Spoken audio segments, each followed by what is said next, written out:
So now that I've run the GFX100 RF through its paces at 2 real weddings, let's talk about my thoughts. Thank you to Squarespace for sponsoring this video. It's only been a little bit now since the GFX100 RF has been announced and released, and I've had it in my hands for, I don't know, like a month or so at this point, and I really wanted to take it to some weddings and use it. Now, like I said, I've done it at 2 weddings now, and I have a lot of thoughts about how it went and how the camera really works. To start out, let's talk about my setup and thought process for the GFX100 RF. Now, clearly I'm not going to use it at weddings by itself. It's possible, and I might try it. If y'all want to see that, let me know in the comments below.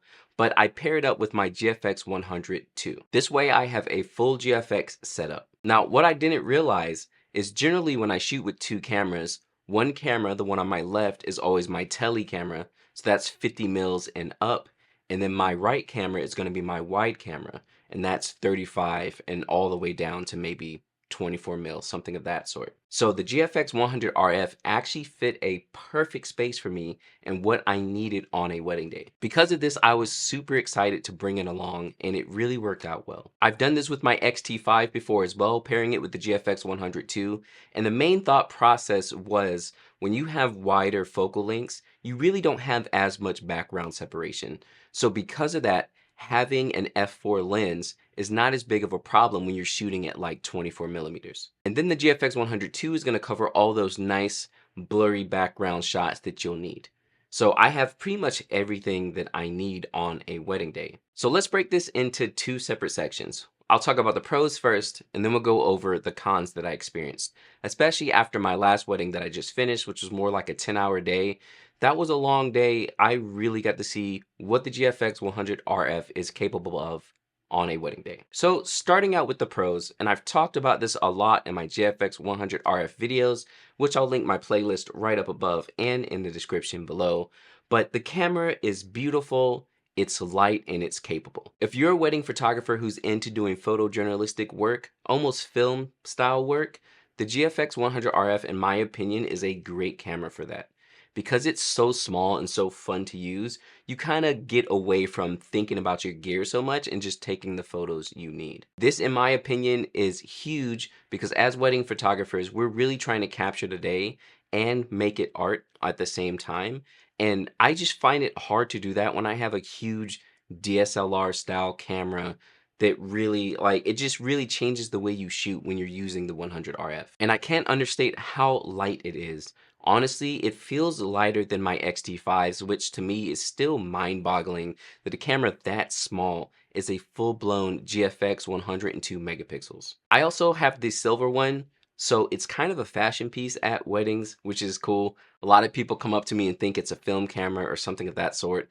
So it's a great conversation starter, and also it keeps everyone around you calm when you're taking photos with it, rather than pulling out like a big 24 to 70 to 200, large camera. They see the 100 RF and they're just like, oh, how fun. And they're more likely to just do what they're doing and not stop for the photos. Another pro is you're getting that GFX 102 megapixel look on your photos. The image quality is amazing. And honestly, having this paired along with the GFX 100 II, it's just, this wedding I just did, the gallery's gonna look absolutely amazing because overall, just everything was so good, and all of it is high resolution. And honestly, I really love shooting in 4x3. It looks really good for the photos, and I honestly kind of prefer it. So I'm gonna have a hard time not shooting this setup all the time. On top of the image quality as well, the zoom in crop feature is actually a huge plus.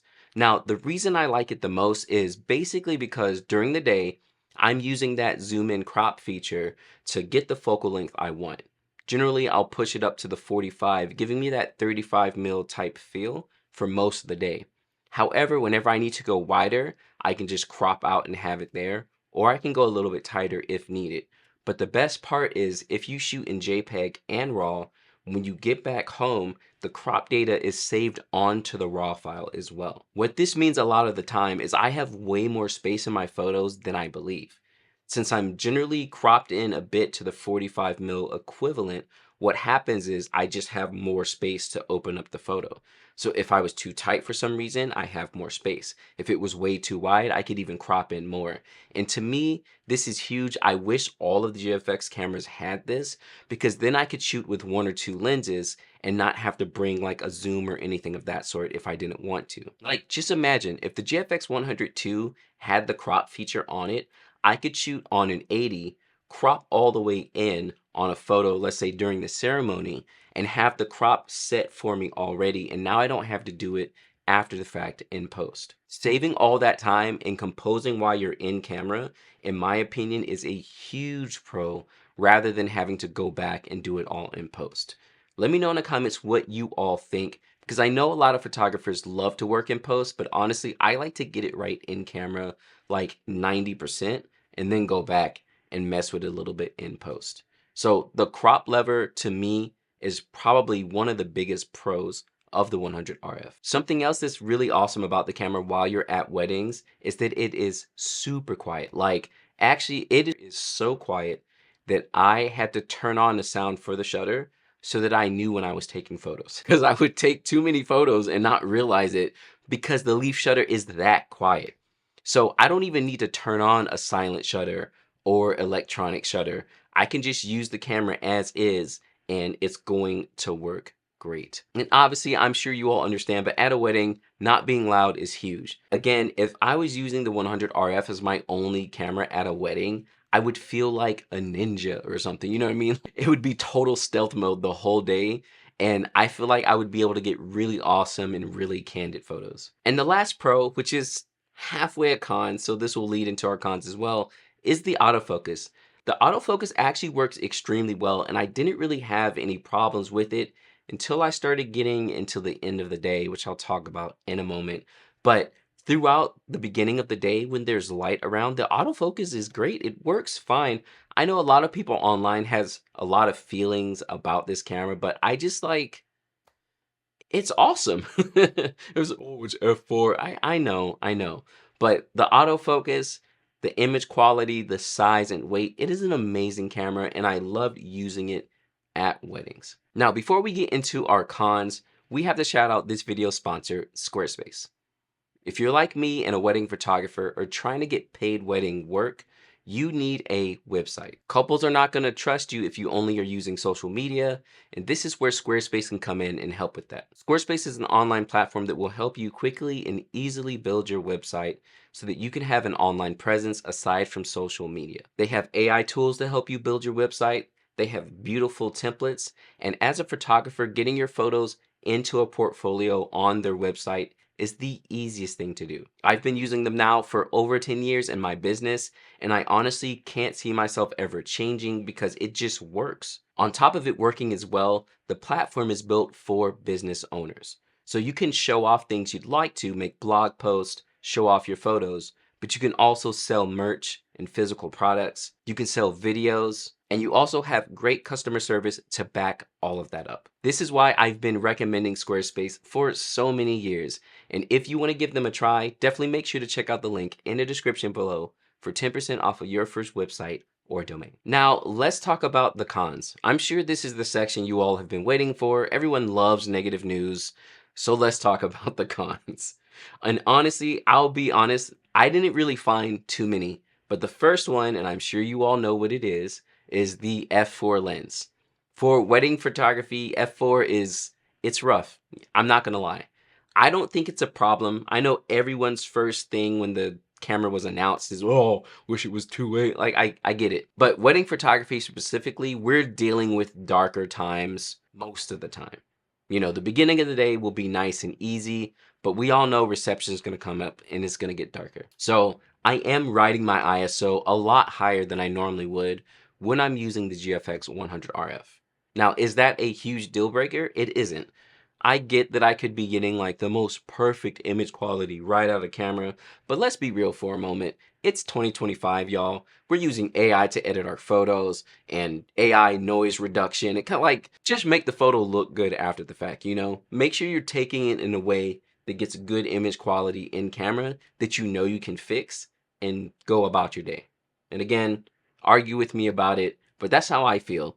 We have so much technology behind everything that there's no point in being so strapped at it being extremely perfect inside the camera. Now, when it came to dealing with f4, obviously I had to use flashes more often. And one thing I did run into while I was doing my normal flash setup, which is one flash on camera, two flashes off, is that when I was shooting high burst rate shutter, the flash actually couldn't keep up with the leaf shutter. Now, again, the advantage to the leaf shutter is the fact that I can sync at any shutter speed with my flash, which is awesome. But I guess it can't keep up with the recycle times. I've tried a couple things because normally I shoot my flash at 1/32 power, which is usually good for recycle time. I've done it on my 102, on my XT5s, and it's fine. I talk a lot about it in my flash course as well, and it's always worked fine, but for whatever reason, I'll get through like 4 to 5 shots, and then there'll be one that's missed, and then another 3 to 4, and then there's another one that's missed. So that's another con I ran into, but I don't know if it's the flash or if it's the camera. I don't know what it is, so I take that as like a soft con. And then the other con I ran into, which I mentioned earlier, was the autofocus. Autofocus started struggling once I got to the reception and the lights were really low. So my first wedding I did was a small reception celebration, so it wasn't like a full wedding day, but I was shooting a reception. However, it never really got that dark in the room, so it worked fine other than some of those flashes being missed. But this second wedding was more of a full traditional day, and the reception area got very dark, and the 100 RF just was struggling. So I switched the setting to when the focus release happens and changed it to shutter priority rather than focus priority, and that helped out. However, it also led to a lot of missed shots, which I'm sure you all could imagine. So I don't think this is a huge knock on the camera. It's not meant for wedding photography. But the fact that I was able to do this much with it and honestly feel perfectly fine with it and want to use it more often is huge because it's like half the weight of the 102. You know, it's an XT5 style. It's tiny. It's such a good camera for a great price with also an attached lens. Like, I think that's a steal of a deal. So that's my thoughts on the 100 RF at weddings. I think it is great. I want to use it more often. Let me all know what you think of the image quality and the photos I got at these weddings. I had a fun time shooting with it, and I'm going to be very hard pressed to not use it at any other weddings coming up. Please let me know what you think about the RF in the comments below, and also just using it for wedding photography in general. And make sure to stick around on the channel. I have a full wedding day video coming soon. I know you all have been waiting for them, so I hope to get that to you this month. And I will catch you all next time.